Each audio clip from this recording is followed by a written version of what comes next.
Hello friends, welcome back to cinema secrets. இன்னைக்கு இந்த வீடியோவில் நான் பேச போகிற விஷயம் எதை பற்றின்னு பார்த்தீங்கன்னா, சமீபத்தில் இந்த அடுத்த சூப்பர் ஸ்டார் யாரு அப்படின்ற ஒரு பிரச்சனை தலைவிரிச்சு ஆடிட்டு இருக்குங்க. அதுவும் அந்த பட்டத்துக்கு அந்த நடிகர்கள்லாம் ஏன் ஆசைப்படுறாங்கன்னு நம்மளுக்கு தெரியல. அவங்களோட அந்த நடிகர்களோட ஃபேன்ஸ் ரொம்ப ஆசைப்படுறாங்க. ஆனா இவங்க யாருக்குமே தெரியாது சூப்பர் ஸ்டார் அப்படின்ற பட்டம் எப்படி கொடுக்கப்பட்டுச்சு, எதனால கொடுக்கப்பட்டுச்சு அப்படின்றது உங்களுக்கு யாருக்கும் தெரியாது இல்ல. மற்றும் ரஜினியை விட்டு அந்த சூப்பர் ஸ்டார் பட்டம் அடுத்த நடிகர்களுக்கு ஏன் போக மாட்டேங்குது அப்படின்ற புரிதலே எங்க பல பேருக்கு கிடையாது. எந்த ஒரு சினிமா விமர்சகரும் இதை பத்தி தெள்ள தெளிவா பேச மாட்டாங்க. ஏன் பேச மாட்டாங்கன்னு நம்மளுக்கே தெரியல.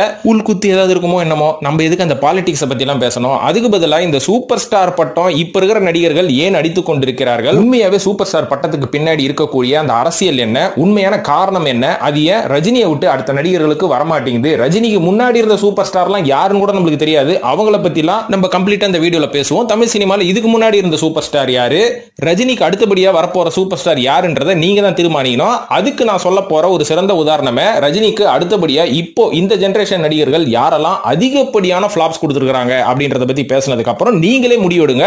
முடிவெடுக்க முடியல நானே சொல்றேன், அடுத்த சூப்பர் ஸ்டார் பட்டம் யாருக்கு கரெக்டா இருக்கும், அதுக்கு தகுதியானவங்க யாருன்றத இந்த வீடியோட இறுதியில நம்ம முடிவு பண்ணுவோம். அதுக்கு முன்னாடி ஒரு சின்ன இன்ட்ரோடக்ஷன், இந்த சூப்பர் ஸ்டார் பட்டம் எங்க இருந்து ஆரம்பிச்சு எப்படி வந்ததுன்றதை நான் விளக்குறேன். இதை புரிஞ்சுக்கிட்டா மட்டும் தான் உங்களோட ஃபேவரட்டான நடிகர்களோட ஹிட் மற்றும் ஃபிளாப் படங்களை பத்தி நீங்க புரிஞ்சுக்கிட்டு, அதுக்கப்புறம் உங்களுக்கு ஒரு புரிதல் வந்ததுக்கு அப்புறம் என்னோட ஃபேவரட்டான நடிகர் சூப்பர் ஸ்டார் பட்டத்துக்கு தகுதியானவரா அப்படின்ற ஒரு புரிதலுக்கு நீங்க வருவீங்க அப்படின்றதுக்கு ஹெல்ப் பண்ண விதமா தான் இந்த வீடியோ நான் கிரியேட் பண்ணிருக்கேன். அதனால இப்போ வாங்க நேரம் கடத்தாம வீடியோல போய் இந்த ஹிஸ்டரி ஆஃப் சூப்பர் ஸ்டார் பத்தி நம்ம பேசுவோம். குறிப்பா தமிழ் சினிமால இப்போ முதல்ல இந்த தமிழ் சினிமா எடுத்து விடணும் வைங்களேன். இந்த சூப்பர் ஸ்டார் அப்படின்ற ஒரு படத்தை கொடுத்தது யாருக்குன்னு பாத்தீங்கன்னா, எம்கேடி தியாகராஜ பாகவதர். எதுக்குப்பா சம்பந்தமே இல்லாம அவர் கொடுத்தாங்க? அந்த காலத்துல அவர் என்ன பண்ணிட்டாரு அப்படின்னு கேட்டீங்கன்னா, என்னங்க பண்ணலாம் இருந்தாலே, அதாவது எம்கேடி தியாகராஜ பாகவதற்கு தமிழ்நாடு முழுக்க அவ்வளவு பெரிய ஃபேன்ஸ், அவ்வளவு ஃபேன் பேஸ் இன்னைக்கு இருக்கிற ஹீரோ கூட கிடையாது, அவருக்கு இருந்தது. அந்த அளவுக்கு அவர் கொண்டாடப்பட்டார் அந்த காலகட்டத்தில். அதுக்கு ஒரு சின்ன உதாரணம் சொல்றேன். அதாவது இவரோட படங்கள் எந்த லெவலுக்கு ஓடும் நான் சொல்றேன். இவர் நடித்த சிந்தாமணின்னு ஒரு படம் கிட்டத்தட்ட ஒரு வருஷம் ஓடிச்சுங்களாங்க சென்னையில, தமிழ்நாட்டில் ஒரு சில இடங்கள்ல. இது மட்டும் இல்லாம இவர் அடுத்தபடியா ஒரு படம் நடிச்சாரு, அம்பிகாபதினு. அந்த படம் சிந்தாமணி படத்தோட ரெக்கார்டை பிரேக் பண்ணிக்குது. கலெக்ஷன் வைஸ்னு கேட்டீங்கன்னா, இல்ல சிந்தாமணி ஒரு வருஷம் தான் ஓடிச்சு, இது ஒரு வருஷத்துக்கும் மேல ஓடிச்சான். இது என்னப்பா அதிசயம்? இப்ப கூட நிறைய படங்கள் ஓடுது அப்படின்னு கேட்டீங்கன்னா, ஓடலங்க, ஓட்டினுக்கிறாங்க. ஆனா நம்ம பாகவதரோட படம் ஒரு வருஷமோ 2 வருஷமோ ஹவுஸ்ஃபுல்லா ஓடிக்குதுங்க. சரி, இதுதான் பிரேக்கா, இதுதான் ரெக்கார்ட் பிரேக்கா அப்படின்னு கேட்டீங்கன்னா இல்லங்க. அதுக்கப்புறமா ஒரு நடித்த ஹரிதாஸ்னு ஒரு படம் கிட்டத்தட்ட 3 வருஷம் பிராட்வே தியேட்டர்ல ஓடிச்சுங்களாங்க. 3 வருஷமா? என்னப்பா சொல்ற? 3 வருஷம் ஒரே படத்தை பார்த்துட்டு இருந்தாங்களா? ஏன் வேற படம் எதுவுமே வரலையா அந்த காலகட்டத்தில் கேட்டா, இல்ல நம்ம தியாகராஜ பாகவதரோட ஃபேன்ஸ் இவங்கலாம் கிட்டத்தட்ட ஒரு 3 தீபாவளிக்கு இந்த படம் ஃபுல்லுங்க. அதுவும் 1944 இருந்து 46 வரைக்கும் இந்த படம் ஓடிக்குது. ஹரிதாஸ் 3 வருஷம். அப்ப சொல்லுங்க, இவரு தானே சூப்பர் ஸ்டார்? சூப்பர் ஸ்டார் பட்டத்துக்கு தகுதியானவர்னு கேட்டீங்கன்னா மண்டைய சொறீங்க. புரியுது? இந்த சூப்பர் ஸ்டார் அப்படின்ற பட்டத்துக்கு ஒரு சின்ன விளக்கத்தை கொடுத்துறாரு. அதாவது இந்த சூப்பர் ஸ்டார் அப்படின்ற ஒரு பட்டம் எந்த ஒரு ரசிகராலையும், எந்த ஒரு சக நடிகர்களாலையும், எந்த ஒரு இயக்குனராலையும் கொடுக்கப்படுற பட்டமே கிடையாது நண்பர்களே. இந்த சூப்பர் ஸ்டார்ன்ற பட்டம் யாருக்கு வரும்னு பாத்தீங்கன்னா, எந்த ஒரு தயாரிப்பாளர் கஷ்டப்பட்டு பணத்தை ஒரு ஹீரோ மேல போட்டு அது 10 மடங்கு லாபம் கிரியேட் பண்ணி அந்த ஹீரோ கொடுக்குறாரோ அவரை சூப்பர் ஸ்டார்னு கொண்டாடுவாங்க தயாரிப்பாளர்கள். சோ மத்த நடிகர்களுக்கு ஒரு சில அடைமொழி இருக்கு பாத்தீங்களா? நடிப்பின் நாயகன், இளைய தளபதி, புரட்சி தளபதி, சின்ன தளபதி, ஆத்மனே, நடிப்பு அசுரன், நடிப்பின் நாயகன், வேற என்னங்க, நடிப்பு அரக்கன், இந்த மாதிரிலாம் வைக்கிறாங்க பாத்தீங்களா? இந்த டைட்டில் எல்லாமே பாத்தீங்கன்னா ரசிகர்கள் அன்பால கொடுக்கக்கூடிய டைட்டிலா இருக்கும். இல்ல சக நடிகர்கள் கூட நடிச்சவர் அந்த ஷூட்டிங் ஸ்பாட்ல, அடடா என்னோட சிறப்பா அவன் நடிக்கிறானே, அப்ப இவன் தான்ப்பா நடிப்பின் அசூரன் அப்படின்னு கொடுப்பாங்க. இதையும் தாண்டி ஒரு சில இயக்குனர்கள் என்ன பண்ணுவாங்கன்னா, அந்த நடிகரோட கால் ஷீட் அடுத்தடுத்த படங்களுக்கு நம்மளுக்கு கிடைக்கணும், அதனால இவனை காக்கா பிடிச்சி வச்சுப்போமே அப்படின்ற மாதிரி கூட ஒரு சில பேர் கொடுப்பாங்க. அப்படிதான் உலகநாயகன் டைட்டில் கூட வந்தது, ஒரு பெரிய இயக்குனர் கொடுத்தாராம். ஐயோ இதெல்லாம் நம்ம ஏன் சொல்லணும்? விஷயம் தெரிஞ்சது உங்களுக்கு சொல்லிருக்கேன், நீங்களே முடிவு பண்ணிக்கோங்க. சோ இந்த மாதிரி டைட்டில்ஸ் எல்லாமே இந்த மாதிரி ஆட்கள் கொடுக்கிறது தான். ஆனா சூப்பர் ஸ்டார் அப்படின்ற ஒரு டைட்டில் மட்டும் தான் எந்த ஒரு தயாரிப்பாளர் இந்த ஹீரோவை போட்டு படம் எடுத்து, நல்ல வேலைங்க நான் இருக்கிற வீட்டெல்லாம் விக்கல, இந்த ஆள் வச்சு படம் எடுத்து ஒரு 4 வீடு தான் வாங்கிருக்கிறேன் அப்படின்ற ஒரு நிம்மதியோட வைக்கிறது தான் இந்த சூப்பர் ஸ்டார் அப்படின்ற டைட்டில்.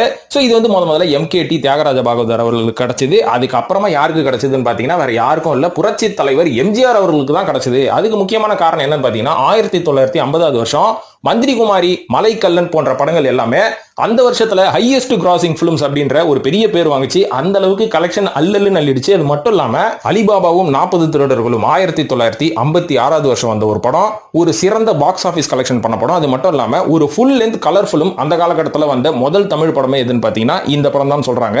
இதையும் தாண்டி எம்ஜிஆர் அவர்கள் நடித்த மதுரை வீரன் அப்படின்னு ஒரு படம் வந்தது. அந்த படம் அந்த காலகட்டத்திலே 1 கோடி ரூபாய் கலெக்ஷன் பண்ணியது. அது என்ன 1 கோடி? இந்த காலகட்டத்தில் படம் எடுக்கிறது 1 கோடி தேவைப்படுது சொல்லுதுன்னு பாத்தீங்கன்னா அன்னைக்கு இருக்கிற அந்த 1 கோடின்றது 100 கோடி சமம். சோ அந்த 100 கோடி பாக்ஸ் ஆபீஸ்ல முதல்ல போற நடிகர் நம்ம எம்ஜிஆர் கூட நம்ம சொல்லலாம். இதையும் தாண்டி இன்னொரு அதிசயம் என்ன தெரியுங்களா, அந்த படம் கிட்டத்தட்ட தியேட்டர்லயே வந்து 200 நாள் ஓடிச்சுங்களாங்க. அது மட்டும் இல்லாம நாடோடி மன்னன் ஒரு படம் நடிச்சார் இல்லீங்களா எம்ஜிஆர், அது வந்து 18 லட்சம் ரூபாய் பட்ஜெட்ல எடுக்கப்பட்டு கிட்டத்தட்ட 1.5 கோடி ரூபாய் கலெக்ஷன் பண்ணிக்குது. இது மட்டும் இல்லாம அந்த காலகட்டத்தில் எம்ஜிஆர் என்ன பண்ணுவார்னு பாத்தீங்கன்னா, இவர் வந்து நடிக்கிற படங்கள் எல்லாமே super duper hit, black Bastar. அதனால அன்னைக்கு காலகட்டத்தில் ஏதாவது ஒரு இயக்குனர் ஒரு 2-3 படங்கள் எடுத்து தோல்வி படத்தை கொடுத்து அதுக்கப்புறம் அவரோட கெரியர் ரொம்ப டிப்ல போச்சுன்னா டக்குன்னு எம்ஜிஆர் போய் என்னோட கால் ஷீட்டை நான் தரேன், நீ வந்து என்ன வச்சு ஒரு படம் இயக்கு அப்படின்ற மாதிரி அந்த இயக்குநர்களெல்லாம் தூக்கி விடுவாராம். சினிமாவை வாழ வைத்தாராம்பா எம்ஜிஆர். சோ அதனாலதான் எம்கேடி தியாகராஜ பாகவதற்கு அடுத்தபடியாக நம்ம புரட்சி தலைவருக்கு சூப்பர் ஸ்டார்னு கூட ஒரு பட்டம் இருக்குது. இப்போ எம்ஜிஆர் அவர்களுக்கு அடுத்தபடியாக இந்த சூப்பர் ஸ்டார் பட்டம் யார்கிட்ட வந்ததுன்னு பாத்தீங்கன்னா வேற யார்கிட்டயும் இல்ல, நம்ம சூப்பர் ஸ்டார் ரஜினிகாந்த் அவர்கிட்ட தாங்க வந்தது. இவர் என்னங்க அச்சீவ்மெண்ட் பண்ணாரு, என்னங்க ரஜினிகாந்த் எல்லாம் இந்த லிஸ்ட்ல சேர்க்கிறீங்க, ஏதோ சூப்பர் ஸ்டார்னு கொடுத்துட்டீங்கன்னு கேட்டீங்கன்னா, நான் சூப்பர் ஸ்டார்ன்ற பட்டம் ரஜினிக்கு யார் கொடுத்தானா, தயாரிப்பாளர் கலைப்புலி தானு அவர்கள். இதுக்கு முக்கியமான காரணம் என்ன தெரியுங்களா, ரஜினி அவர்கள் தமிழ்ல ஒரு சோலோ ஹீரோவா நடிச்ச பைரவி அப்படின்ற ஒரு படத்தோட ஹிட் மற்றும் ரெஸ்பான்ஸை பார்த்து ஆடி போயிட்டாராம் தானு அவர்கள். ஏன்னா அதுக்கு முன்னாடி வரைக்கும் ரஜினி அவர்கள் ஒரு கேரக்டர் ஆர்டிஸ்டாவோ ஒரு நெகட்டிவ் ரோல்ல தான் வந்து ஏகப்பட்ட இயக்குனர்கள் நடிக்க வச்சாலுமே கூட பைரவி அப்படின்ற ஒரு படம் வந்து முதல் படத்திலே அவர் வந்து ஒரு சோலோ ஹீரோவா நடிச்சாலுமே கூட அந்த படத்துக்கு அந்த அளவு ரெஸ்பான்ஸ்ங்களாங்க. கிட்டத்தட்ட 35 அடி கட் அவுட் வந்து அந்த காலகட்டத்தில் ரஜினிக்கு வச்சிருக்காங்க இந்த படத்துல. இதை பார்த்தோன்னு தான் தானு அவர்கள் அதிர்ச்சியாகி போயிட்டாராம். ஏன்னா எம்ஜிஆருக்கு அடுத்தபடியாக எவ்வளவோ ஹீரோக்கள் தமிழ் சினிமாவில் வந்தாலுமே கூட இந்த அளவுக்கு மக்கள் வந்து ஒரு கிரேசியா வந்து ரஜினி மேல வந்து இந்த அளவுக்கு ஈடுபாடு வச்சதுக்கு முக்கியமான காரணம் என்ன அப்படின்னு அவரால் கெஸ் பண்ணவே முடியலையா. ஏன்னா மக்கள் வந்து பைத்தியம் மாதிரி ரஜினியோட படங்களை போய் பார்க்கறது, ரஜினிக்கு வந்து ரெஸ்பான்ஸ் கொடுக்கறது அப்படின்றத பார்த்த உடனே தான் எம்ஜிஆருக்கு அடுத்தபடியா அடுத்த சூப்பர் ஸ்டார் தமிழ் சினிமால வேற யாரும் இல்ல ரஜினிகாந்த் தான் அப்படின்ற ஒரு முடிவுல தான் 35 அடியில கட் அவுட் வச்சு அன்னைக்கு ரஜினிக்கு சூப்பர் ஸ்டார் என்ற பட்டத்தை கொடுத்தவரே தானு அவர்கள் தான். என்னதான் தானு அவர்கள் அந்த காலகட்டத்தில் சூப்பர் ஸ்டார் அப்படின்ற ஒரு பட்டத்தை இவருக்கு கொடுத்தாலுமே கூட இதுக்கப்புறம் இவர் அச்சீவ்மெண்ட்ஸ் பண்ணுவாரா அப்படின்றது யாருக்குமே தெரியாது. ஆனா ரஜினி அவர்கள் அந்த பட்டத்தை ஒருத்தர் வந்து நம்மளுக்கு ஒரு பொறுப்பா கொடுத்திருக்காரு, அந்த பொறுப்பை வந்து நம்ம காப்பாற்றணும் அப்படின்னு சொல்லி அவர் பண்ண அச்சீவ்மெண்ட்ஸ் அவ்வளவு சாதாரண விஷயம் இல்லைங்க. ஏன்னா அவர் என்னென்ன பட்டங்கள் வாங்கினார் நான் இப்ப சொல்றேன். 1984 வருஷம் கலைமாமணி அவார்டு, 1955 கலைச்செல்வம் அவார்டு, 2000 வருஷம் பத்ம பூஷன் அவார்டு, 2016 வருஷம் கவர்மெண்ட் ஆஃப் இந்தியா கொடுத்த பத்ம விபூஷன் அவார்டு, 2010 வருஷம் ஃபோர்ப்ஸ் பத்திரிகை வந்து இன்ஃப்ளூயன்சர் இந்தியன் அப்படின்ற ஒரு பெரிய பட்டத்தை, ஒரு உயரிய பட்டத்தை இவருக்கு கொடுத்தாங்க. அது மட்டும் இல்லாம இந்தியாவிலே பெரிய தலை சிறந்த அவார்டுன்னு சொல்லக்கூடிய 2021 வருஷம் தாதா சாஹிப் பால்கே அவார்டு நம்ம ரஜினி அவர்களுக்கு கொடுத்தாங்க. இதெல்லாம் என்னங்க ஒரு பெரிய விஷயம் அப்படின்ற மாதிரி புரியாதவங்க கேட்பீங்க. இதோட நான் நிக்க போறது கிடையாது. இன்னும் ரஜினி அவர்கள் செய்த அச்சீவ்மெண்ட்ஸ் என்னன்னு நான் சொல்றேன் பாருங்க. கிட்டத்தட்ட தமிழ் சினிமால 4 வருஷத்திலேயே வந்து ஒரு 50 படம் நடிச்சவர் நம்ம ரஜினி அவர்கள் தான். இன்னி இருக்கிற ஹீரோ வருஷத்துக்கு ஒரு படம், 2 வருஷத்துக்கு ஒரு படம் கொடுக்குறாங்க. ஆனா அன்னைக்கு 4 வருஷத்துல 50 படம் கொடுத்தவர் நம்ம ரஜினி அவர்கள். அது மட்டும் இல்லாம முதல்ல தமிழ் சினிமால இருந்து ஹாலிவுட்டுக்கு போன ஒரு நடிகர் நம்ம ரஜினி அவர்கள் தான். ஏன்னா பிளட் ஸ்டோன் அப்படின்ற ஒரு படத்தின் மூலமாக இதுக்கு முன்னாடி ஏதாவது நடிகர் போயிருக்காரா, போயிருக்கலாம். ஆனா ரஜினி அவர்கள் போனதுதான் பெருசா பேசப்பட்டுச்சு. இது மட்டும் இல்லாம மனிதன் படத்தோட ஒரு எக்ஸ்பீரியன்ஸ் வந்து ஒரு ஃபேன் ஒருத்தர் சொல்லி நான் கேள்விப்பட்டேன். என்னன்னா அந்த காலகட்டத்தில் தியேட்டர்ல மனிதன் படம் ஓடும் போது தியேட்டர் உள்ளே அலை மோதுமா, நின்னுலாம் படம் பார்ப்பாங்களாம். ஏன்னா சீட் இருக்காதான், நின்னுட்டு பாக்குறது, அதுக்கப்புறம் மேலே ஏறி உட்காந்து பாக்குறது, இப்படி பார்த்துட்டு இருப்பாங்களாம். தியேட்டர் கதவை திறந்து வெளில பார்த்தா அங்க ஒரு 100 பேர் கூட்டம் இருக்குமா. அவங்க என்ன பண்ணுவாங்கன்னு பாத்தீங்கன்னா படம் ஓடிட்டு இருக்கும் போது அப்பப்போ கதவை திறந்து என்ன சீன்லாம் ஓடுதுன்னு பார்த்துட்டு இருப்பாங்களாம். இந்த மாதிரி பார்த்துட்டு இருந்தவங்க டக்குன்னு அந்த முதல் காட்சி முடிஞ்ச உடனே இந்த வெளில 100 பேர் வெயிட் பண்றாங்க பாத்தீங்களா, தியேட்டர் ஓடிச்சிட்டு உள்ள ஓடுவாங்களாம். இந்த அளவுக்கு ரஜினி மேல பைத்தியமா இருந்திருக்காங்க. அது மட்டும் இல்லாம 1999 வருஷம் முத்து படம் வந்து பெரிய லெவல்ல சக்சஸ் ஆச்சு. முத்து படம் 1997 சக்சஸ் ஆச்சு இல்ல, சக்சஸ் ஆச்சு தான். ஆனா அதுல ஒரு சிறப்பான விஷயம் என்ன தெரியுங்களா, இந்த முத்து படம் ரிலீஸுக்கு அப்புறம் தான் ரஜினி அவர்களுக்கு நாடு கடந்து ஜப்பான்ஸ்ல வந்து ஃபேன்ஸ் அதிகமாக ஆரம்பிச்சாங்க. ரஜினி படத்தை பாக்குறதுக்காகவே தமிழ் கத்துக்கிட்டாங்க ஏகப்பட்ட ஜப்பானியர்கள். இந்த ஒரு விஷயம் வந்து இந்தியாவே போட்டு உழுகுச்சுன்னு சொல்லலாம். அதன் விளைவு என்னாச்சுன்னு பாத்தீங்கன்னா 1991 வருஷம் அந்த காலகட்டத்தில் இருந்த பிரைம் மினிஸ்டரான மன்மோகன் சிங் வந்து ஜப்பானுக்கு ஒரு சுற்றுப்பயணம் போயிருந்தாரு. அங்க போய் மேடையில என்ன தெரியுங்களா பேசியிருக்காரு, தமிழ்ல முத்துன்னு ஒரு படம் ரிலீஸ் ஆச்சுங்க, இந்த படம் வந்து ஜப்பானியர்களுக்கும் நம்ம இந்தியர்களுக்கும் ஒரு நல்ல ரிலேஷன்ஷிப்பை கிரியேட் பண்ணி கொடுத்துருக்கு அப்படின்ற மாதிரி மன்மோகன் சிங் அங்க போய் பேசியிருக்காரு ஜப்பான்ல ரஜினி அவர்களோட படத்தை பத்தி. இது மட்டும் இல்லாம ரஜினி அவர்கள் நடித்த சிவாஜின்னு ஒரு படம் வந்தது பாத்தீங்களா, இந்த படம் UK மற்றும் ஆப்பிரிக்காலேயே டாப் 10 பெஸ்ட் பிலிம்ஸ் அப்படின்ற ஒரு லிஸ்ட்ல வந்த ஒரு படங்க. அந்த காலகட்டத்தில் வேற எந்த தமிழ் படமும் இந்த மாதிரி லிஸ்ட்ல வந்தது கிடையாதான். இது மட்டும் இல்லாம கிட்டத்தட்ட ரஜினி அவர்கள் அந்த படத்துக்காக 26 கோடி ரூபாய் முதல்ல தமிழ் ஹீரோ 26 கோடி ரூபாய் அந்த படத்துல சம்பளம் வாங்கினாரு. இதுக்கு அடுத்தபடியா இவருக்கு சம்பளம் ஏறின படம் எந்திரன் படத்துல 45 கோடி ரூபாய் சம்பளம் வாங்கினாரு. இதையும் தாண்டி சிறப்பான விஷயம் இந்த எந்திரன் படத்தை பத்தி ஒன்னு சொல்றேன் பாருங்க. அதாவது Indian Institute of Management Studies Ahmedabad இருக்கு பாத்தீங்களா, ஐஐஎம்ங்க. இந்த ஐஐஎம்ல எந்திரன் படத்தை பத்தியும் முத்து படத்தை பத்தியும் ஒரு கேஸ் ஸ்டடி பண்ணாங்களாம். என்ன கேஸ் ஸ்டடினா, இந்த எந்திரன் படம் எப்படி வந்து தமிழ் சினிமாவோட பிசினஸ் பெருசாக்குச்சு, பிசினஸ் ஆஃப் சினிமானா என்ன அப்படின்ற மாதிரி அங்க இருக்கிற ஸ்டூடெண்ட்ஸ் வந்து ஒரு ப்ராஜெக்டாவே எடுத்து பண்ணாங்களாம். அது இன்னும் அந்த கேஸ் ஸ்டடி இருக்குதான், முத்து படத்தையும் பண்ணாங்களாம். இந்த மாதிரி எந்த படத்தை யாரோட படத்தை பண்ணிருப்பாங்க இன்னி வரைக்கும் தமிழ் சினிமால இல்ல, ஐஏஎம்ல யோசிச்சு பாருங்களேன். சோ இந்த மாதிரி ரஜினி செய்த ஏகப்பட்ட அச்சீவ்மெண்ட்ஸ் நம்ம பேசிக்கிட்டே போலாம், இந்த வீடியோ பத்தாது. சோ இதன் காரணமாக கூட ரஜினி அவர்கள் இன்னி வரைக்கும் இந்த சூப்பர் ஸ்டார் அப்படின்ற ஒரு பட்டத்தை அவர் தக்க வைக்கல, மக்களா தக்க வைக்கிறாங்க, கூட இருக்கிற தயாரிப்பாளர்கள் தக்க வைத்துக் கொண்டிருக்கிறார்கள். ரஜினிக்கு அதுல ஆசை இருக்கா இல்லையா நம்மளுக்கு தெரியாது. இருந்தாலும் இவ்வளவு அச்சீவ்மெண்ட்ஸ் பண்ணிருக்கோம், நம்மள சீண்டி பாக்குறீங்களே அப்படின்றனால தான் மேடைக்கு மேட ரஜினி அவர்கள் டென்ஷன் ஆகி பேசுறாரு. ஏன்னா அவர் பேசாம இருந்தாருன்னா கேட்கற எல்லாருமே முட்டா பயலுங்கள் ஆயிடுவானுங்க. நீங்களாம் முட்டாளாவாதீங்கடா அப்படின்றத சொல்றதுக்காக கூட அவர் மைக்க பிடிச்சி பேசலாம். நம்மளுக்கு என்ன ரீசன் தெரியல.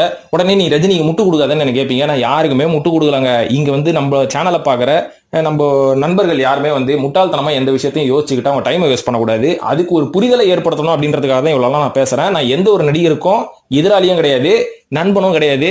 நம்மளோட வேலை எல்லாமே சினிமாவுல என்ன நடக்குது அப்படின்றத வெட்ட வெளிச்சமா போட்டு உடைக்கிறதா நம்ம வேலை. சரி, ஓகே, இப்ப இவ்வளவு பேரை பத்தி சொல்லியாச்சு.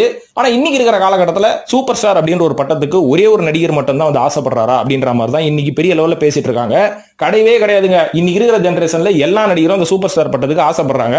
அதுக்கு பின்னாடி நடந்த அச்சீவ்மெண்ட்ஸ் என்னன்றதை யாருமே யோசிக்கிறது இல்லை. ஆனாலுமே இந்த நடிகர்களுக்கு எல்லாருக்குமே தெரியும் சூப்பர் ஸ்டாருக்கு பின்னாடி, அந்த பட்டத்துக்கு பின்னாடி எவ்வளவு உழைப்பு வேணும்னு சொல்லிட்டு. இருந்தாலும் ஃபேன்ஸை குழப்பி விட்டா கொடுத்துதானே ஆகணும்ப்பா அப்படின்ற ஒரு கிரிமினல் மைண்ட் செட்ல தான் இன்னைக்கு வேலை பார்க்கறாங்க. அவங்க எல்லாருக்குமே சொல்றது என்னன்னு பாத்தீங்கன்னா, சிம்பிள். இவ்வளவு அச்சீவ்மெண்ட்ஸ் வருது, சூப்பர் ஸ்டார் பட்டத்தை யார் கொடுத்தா சொல்லுங்க பாப்போம். ப்ரொடியூசர்ஸ் தான் கொடுத்தாங்க. அந்த அளவுக்கு கலெக்ஷன் பண்றனால அந்த நடிகர்களோட படங்கள் அப்படின்னு சொல்லலாம். இப்போ நான் சொல்ல போறது ஒரு 6 நடிகர்களுங்க. இவங்களோட கெரியர்ல எத்தனை படங்கள் பண்ணிருக்காங்க, எத்தனை அட்ரு ஃபிளாப் படங்கள் கொடுத்துருக்காங்கன்னு நான் சொல்ல போறேன். அதுக்கு முன்னாடி ஒரு சின்ன டிஸ்க்ளைமர் வச்சிருக்கேன். இந்த லிஸ்ட்ல நான் சொல்ல போறது ஹிட், ஆவரேஜ், பிலோ ஆவரேஜ் இது எதையுமே கொண்டு போறது கிடையாது. அட்ரு ஃபிளாப்பான படங்கள் தான். சோ இப்போ அந்த லிஸ்ட் உள்ள போகுமா? இப்போ நான் 6வதா சொல்ல போறது நடிகர் தனுஷ் அவர்கள் தான். கிட்டத்தட்ட 50 படங்களை நெருங்கிட்டார் தனுஷ் அவர்கள். 49 படம் நடிச்சு இப்போ 50வது படம் அவரே இயக்குறாரு. ஆனா அவரோட கெரியர்ல பாத்தீங்கன்னா அவுட் ஆஃப் 50ல 9 படங்கள் வந்து ஒரு ஃபிளாப் படமா கொடுத்துருக்காரு. அட்ரு ஃபிளாப்புங்க. காசு போட்ட காசு எல்லாமே காலி அப்படின்ற மாதிரி சொல்லலாம். அது என்னென்ன படங்கள் அப்படின்னு பாத்தீங்கன்னா, அதுக்கு முன்னாடி ஒரு சின்ன டிஸ்க்ளைமர் மறுபடியும் வைக்கிறேன். ஏன்னா நம்ம ஆளுங்க புரிஞ்சிக்கவே மாட்டாங்க எதை சொன்னாலும். இதுல சொல்றது வந்து ஒரு சில படங்கள் உங்களுக்கு பிடிச்சிருந்தாலுமே கூட கமர்ஷியல் ரீதியா அந்த படம்லாம் ஃபெயிலியர் நண்பர்களே. அதை வந்து நீங்க புரிஞ்சுக்கோங்க. அதுல முதல் படம் புதுப்பேட்டை, சுல்லானு, ட்ரீம்ஸ், அது ஒரு கனாகாலம், பரட்டை என்கிற அழகு சுந்தரம், மாப்பிளை, நையாண்டி, மாரி டு மாறன், இதுதான் அந்த 9 படங்களும். 5வதா சொல்ல போறது சிம்பு அவர்கள். சிம்பு அவர்கள் வந்து இது வரைக்கும் கிட்டத்தட்ட ஒரு 47 படங்கள் கொடுத்துட்டாரு. 48வது படம் நடிச்சிட்டு இருக்காரு. ஆனா இவரோட கெரியர்ல இவர் கொடுத்த அட்ரு ஃபிளாப் வந்து ஒரு 8 படங்கள். மிச்சது எல்லாமே பாத்தீங்கன்னா ஆவரேஜ், பிலோ ஆவரேஜ் அப்படின்னு கொஞ்சம் ப்ரொடியூசர்கள் போட்ட காசு எடுத்ததுதான். ஆனா போட்ட காசு ஃபுல்லாவே காலிபா அப்படின்ற படங்கள் என்னென்னு பாத்தீங்கன்னா, சிம்பு கெரியர்ல காதல் அழிவதில்லை, அவங்களோட அப்பாவோட படமே காலி. அதுக்கப்புறம் அலை, தொட்டி ஜெயா, காலை, உஸ்தி, ட்ரிபிள் ஏ மறக்கவே முடியாது. நீங்க யாருமே சொல்ல முடியாது இந்த படம் வந்து கமர்ஷியல் ரீதியா சக்சஸ்னு. அதுக்கப்புறம் வந்தா ராஜாவா தான் வருவேன், மகா, இது எல்லாமே அட்டர் ஃபிளாப் சிம்புலிஸ்ட்ல. அடுத்ததான் 4வதா சூர்யா அவர்கள். சூர்யா அவர்களும் கிட்டத்தட்ட ஒரு 43 படம் இல்லைங்க, 43 படம், 43வது படம் நடிச்சிட்டு இருக்காரு. அவரோட கேரியர்ல ஒரு 8 ஃபிளாப் படம் கொடுத்திருக்காரு. ஆனா அதுல ஒரு நல்ல விஷயம் என்னன்னா, இவர் கொடுத்த முக்காவாசி ஃபிளாப் படங்கள் எல்லாமே அவரோட ஆரம்ப கட்டம். அதுக்கப்புறம் இவரு கொஞ்சம் அப்படி பிடிச்சிக்கிட்டு கேர்ஃபுல்லா ரன் பண்ணிட்டு இருக்காரு. அதுல என்னென்ன படங்கள்னு பாத்தீங்கன்னா, காதலே நிம்மதி, சந்திப்போமா, அப்புறம் இந்த ஸ்ரீ, மாயாவி, ரத்த சரித்திரம், அஞ்சான் மற்றும் என்ஜிகே, 7 படம் தான் வந்திருக்கோம்.